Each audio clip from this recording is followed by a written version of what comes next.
I'd like to introduce this morning our speaker, Trent Grable. He lives in Columbia City, attends Oak Grove Church, and I believe he teaches classes at Indiana Tech and also works for the Church of God. And we're glad to have him today, and I'll let him introduce himself even more. So come up, Trent, and glad to have you today. Yeah. Thank you.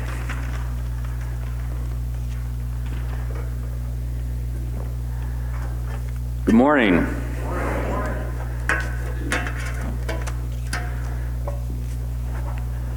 Well, like pointed out, my name is Trent Grable, and I'm here to talk to you a little bit today about the love of Jonah. And conveniently, February has 4 Sundays, and the book of Jonah has 4 chapters. So that was very strategic on my part to pick that book to go over. But yes, real quick overview, because you probably like to know who's talking to you when they're here talking to you. My name is Trent Grable. I have, we'll get to this a little bit, but I have a beautiful family. We live in Columbia City, born and raised there, attend Oak Grove. My full-time occupation is I teach business analytics and entrepreneurship at Indiana Institute of Technology. And then I also work as the Director of Leadership Development and Strategy for the Churches of God General Conference, focused on new missional initiatives and training leaders in those new missional initiatives. So my bias and a lot of what I work on is action, right? Getting stuff accomplished, working with new teams, doing new things. And so that bias comes out in my talk today, because what we'll be talking about is for the love of Jonah. Next slide, please.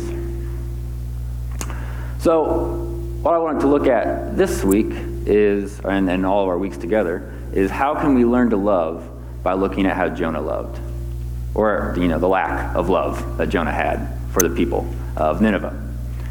So if we go to the next slide, while we'll be doing that, how I will be doing that is we'll be looking at the book of Jonah through the lens of Bob Goff's book, Love Does. Has anyone read Love Does by Bob Goff by chance?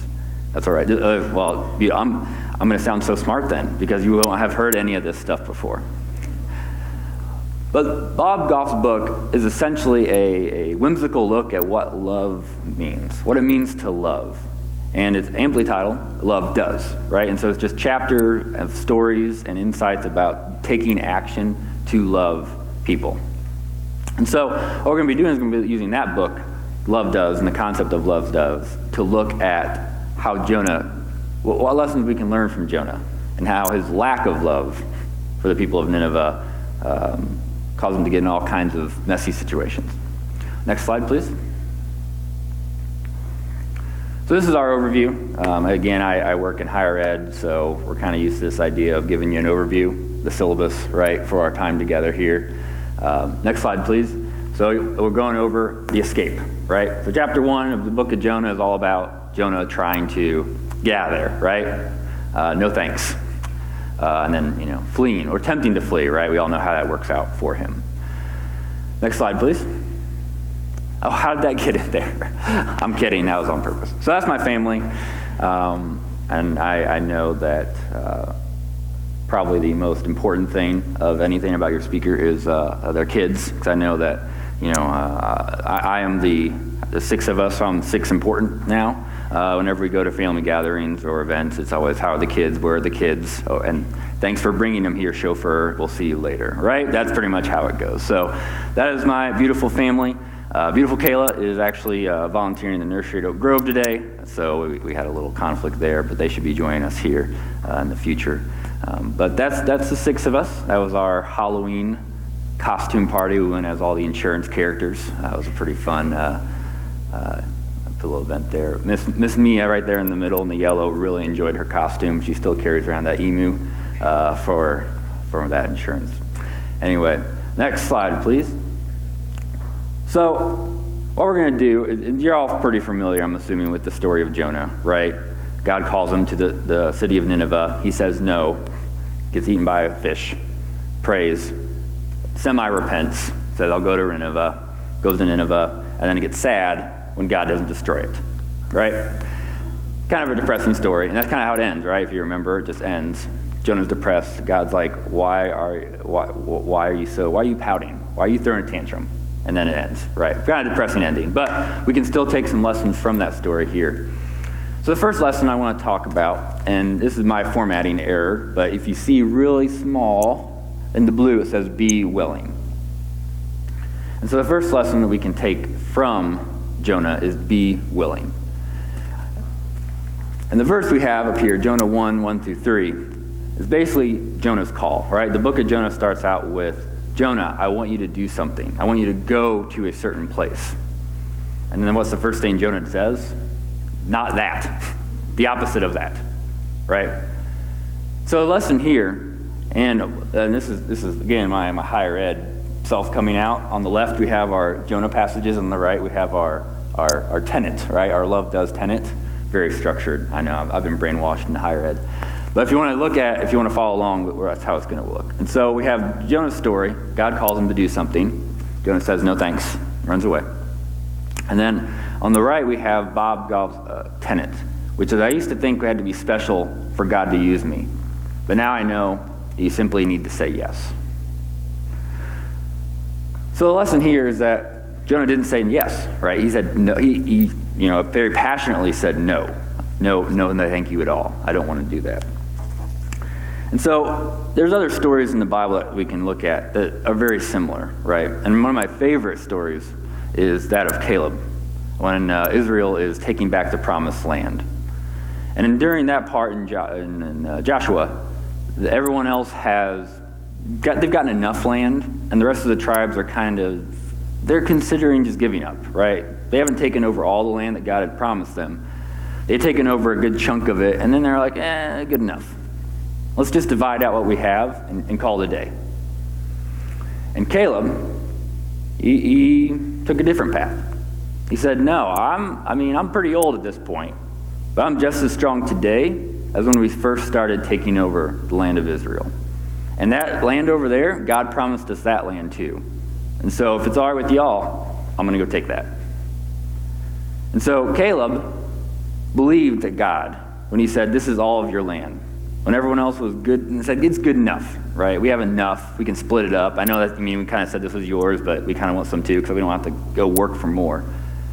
Caleb said, no, I'll send me. I'm just as strong, I'm just as ready as when God first promised this land to us. And that's all it took, is for Caleb to say yes, because God had already promised it to him. And so Jonah, obviously didn't, right? He said no and ran away. But this could have been a totally different story, as if verse 1 or verse 3 at this point, right? Jonah said, okay. And that was it. Like, Jonah might be a one-chapter book, right, at that point. But didn't. Jonah ran away. Next slide, please. So the second lesson that we can take from chapter 1 of Jonah is be authentic. And over here we have, after Jonah gets on the boat, right, and there's a storm coming, the people on the boat, the sailors, and the captain especially, they don't know exactly what's going on, but they are concerned. The captain is concerned for the lives of his crew and for the life of Jonah. And it's kind of interesting here because Jonah, who was a prophet of God, doesn't seem very concerned for anybody except himself at this point, right? Nineveh, forget Nineveh, I'm running away. But this sailor, this captain, is very concerned about his crew and for Jonah. And so it's kind of interesting here because we don't necessarily expect that from someone that doesn't believe in the Hebrew God, right? In several references in this chapter, they make reference to your God. Like, what God do you pray to? Or what God is this? And we'll see at the end of chapter 1, they repent and they turn to this Israelite Hebrew God. By the time, they're a little confused. And they just say, hey, I just don't want anybody to die. Which is kind of the opposite of Jonah. He says, I don't care, I'm leaving. So what's the lesson of love here? The lesson of love here is that I used to think I had to be someone important. I used to think I had to be Jonah, that I had to be a prophet, that I had to be a king. But now I know that Jesus uses ordinary people. So God used the captain of this boat, the non-believing Israelite God-believing following person, to get Jonah back on path. So the truth is here, God can use anybody, no matter what your title is, no matter what your situation is. It's about saying yes. It's about being open to what God has in store for you. And the other story that I used to work at Bear Lake Camp. I don't know if you're familiar with Bear Lake Camp. I was a counselor there for many years back when I was younger and my bones weren't as creaky. I run into a long line of knee issues in my family, so it's just a matter of time. So I'm enjoying them while I can, but these bad boys are going sometime, I'm sure. But back in the day, I used to work at Bear Lake Camp. One of my favorite stories with the kids there was from Judges 3:31. Does anybody remember? Does anybody know Judges 3:31? That's all right. I don't expect you to. It's one verse long. It's a story about Shamgar, and his story is one verse long. Right? The entire Bible, it's one verse, and it's this: After Ehud came Shamgar, son of Anath. He killed 600 Philistines with an ox goad. He too saved Israel. Scene. Right? That's it. We don't know anything about Shamgar. We don't know where he came from. We know he's a son of somebody, right? We don't know what happened to him afterwards. We don't know what his occupation was. We don't know anything about him.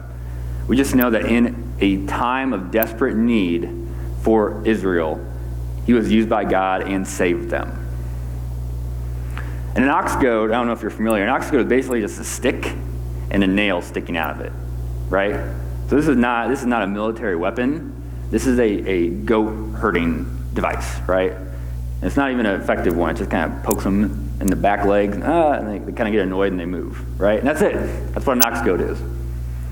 And Shamgar used an ox goad, an unmilitaristic tool, to save Israel.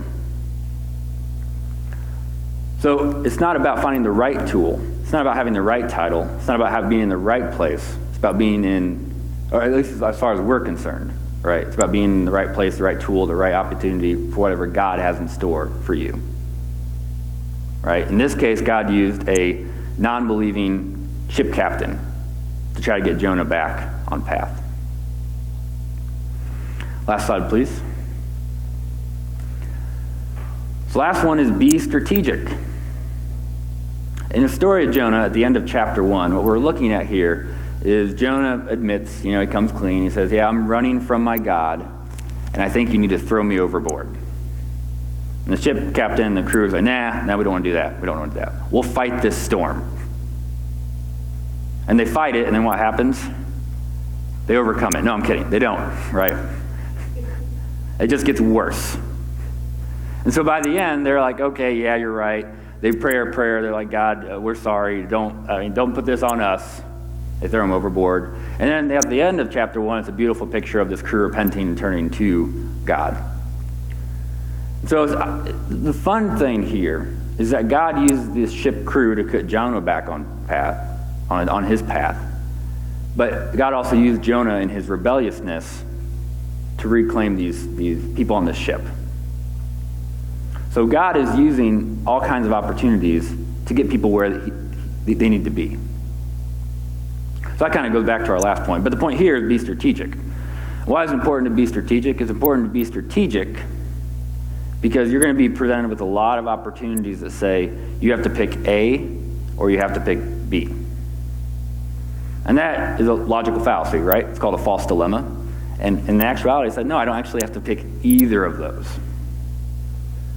And the crew of this ship, what they were convinced were they either had to throw Jonah overboard and defy God. They were afraid because he was a prophet, followed this God of that could control the sea, or fight against it, right? Not throw him in altogether. And we see this lots of times with the way Jesus handled situations, right?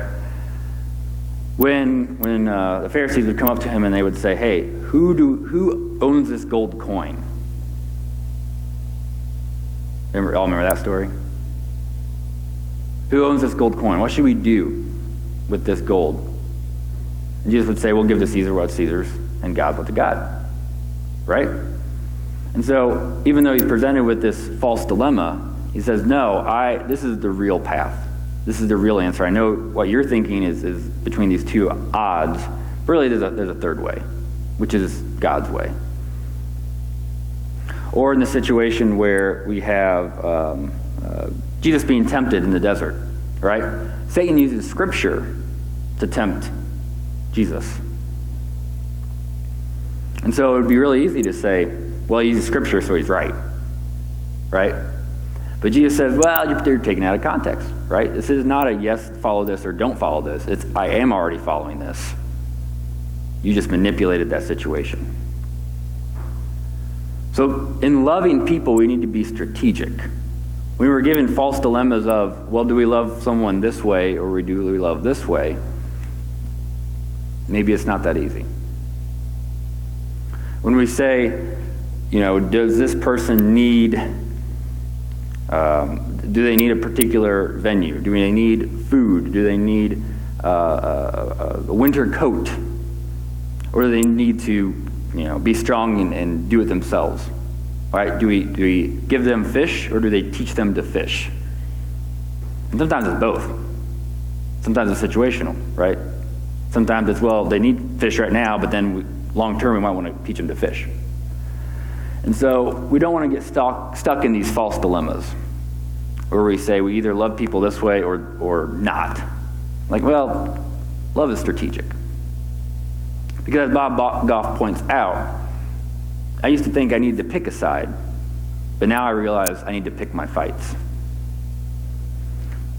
Because Satan, the prince of deception, is really good at getting you into fights you don't need to be in. Fights that have already won. Fights that already have solutions. So don't pick fights that you don't need to be in. Pick the fights, pick the calling that God has called you to. Because that's where you need to be anyway. So, through chapter 1, we're looking at Jonah, who was a prophet, right? Who's running away. He was not willing, right? He ran away. He was not authentic. He didn't want to be who God had called him to be. And he was not strategic. Obviously, because he got, as we'll find out, he got eaten by a fish, right? Not a very strategic move on his part. But we'll see how it comes out to work in his favor in the long run. This is really a story about Jonah taking an opportunity to love on a city that, we find out in chapter 3 and 4, was ready to be loved. Like they were ready for this because God had called them to this place at a certain time for a certain purpose. But he didn't take that opportunity. So when we look at how God loves, God calls us to do, right? Because love is doing. Love takes action. And chapter 1 of Jonah tells us how to not take action. So what does it take to get the love of Jonah? It takes being someone you already agree with. Right? He wasn't real keen on going to a people that he didn't think was good enough, that didn't meet his standards of love, that didn't conform to what he thought deserved love. But as we can see in chapter 1, and we're looking through the framework of Bob here, love does. It's not difficult, but it's hard. Because you have to be willing, you have to be authentic, and you have to be strategic. So as we explore what love does, what it means to be someone that loves, we can think about the question, for the love of the church. What does it take to get the love of the church? And I would contend, at least at the beginning here, it just takes us to be willing, to be authentic, and to be strategic. Because waiting for people to conform to what we expect them to be is how you get eaten by fish.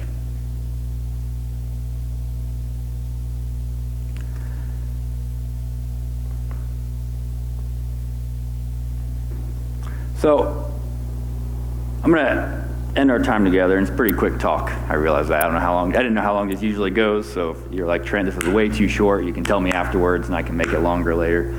But I wanted to share this idea with you that I'm up here, right, and I'm not an extrovert. This is mildly to very uncomfortable. We have all you looking at me right now, and knowing that this is on internet as well. Right? This is not super comfortable for me.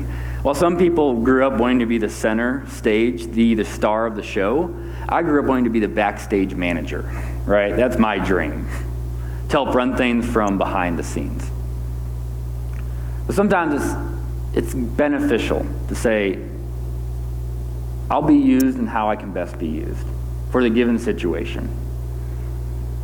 Right? Even in my work in higher ed, every semester, the very first class, I'm terrified because I've never seen these students before, and I have to talk to them and pretend like I know what I'm doing. And I joke with them, and I only half joke, that before every class I just Google what we're talking about to make sure I'm still know what I'm talking about, and then we talk about it. But so my story here is that some people love this. Some people love the spotlight. Some people love speaking. Some people love, I don't know what it happens to be, the worship, right? Some people love that. Some people love being the door greeter. Some people love working on the grounds around the building. Some people love going out and loving on people in the community. And I think, by all means, most of my work in the Churches of God is all about getting you in line with your calling and your purpose. Sometimes, to get there, you got to go through stuff you don't like, right? So in Jonah, his preference was to deal with the Jews. He already knew them. He already liked them. But to get to do what he was called to do, which was to be a prophet, he had to go to a people group he wasn't a big fan of. I'm not calling you, right? My people group I don't like. I like you, right? But to engage with you and to do what I believe God's called me to do, sometimes you have to go through some comfort, right? You have to be willing, you have to be authentic, and you have to be strategic. So as you're exploring this conveniently month of February, right, love month, as we explore what love is, let's explore what love does. Because love is action. And if we're going to love this community, and then our broader community and our world, what does that look like? So chapter 1 sets the stage for us, which is basically, how do you get started? You don't be Jonah. You don't run away. And if we don't run away, we're already in the right direction. So as we explore the rest of the weeks together, we can say, okay, now that we're moving in the right direction, what do we do? But step 1, right, is just say yes.